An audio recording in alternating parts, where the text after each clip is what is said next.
ঈদের খবর ছড়িয়ে পড়ে, তখন বারজাখ তথা কবরের জীবনের বাসিন্দারা দুনিয়াতে বেঁচে থাকা তাদের আত্মীয় স্বজন ও পরিবার পরিজনদের কথা স্মরণ করে এবং তাদের উদ্দেশ্যে কবর থেকে বলতে থাকে, আমরা দুনিয়ার জীবনে ঈদের দিন আমাদের আত্মীয় স্বজনদের জন্য কত কিছুই না করেছি। আমাদের রেখে যাওয়া সম্পদ ভোগ করে আমাদের বংশধররা কত আরাম আয়েশে আছে, কত কষ্ট করে হালাল হারাম না বিচার করে তাদের জন্য এত কিছু জুড়িয়ে কবরে এসে শুয়েছি।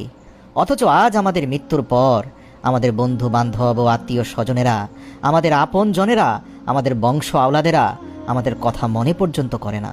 একটি ছোটোখাটো ন্যাক আমল করেও তার হাদিয়া আমাদের জন্য পাঠায় না। হযরত আলী রাদিয়াল্লাহু তাআলা আনহু বলেন, হে আগন্তুক, ওয়াদা করো যখনই ঈদের দিন আসবে তুমি অবশ্যই তোমার আত্মীয় স্বজন এবং বন্ধু বান্ধবদের কবর জিয়ারত করে তাদের জন্য দোয়া করবে। যদি তুমি না করো তাহলে তোমারও একটি বিপদ আছে। হযরত আলী বলেন,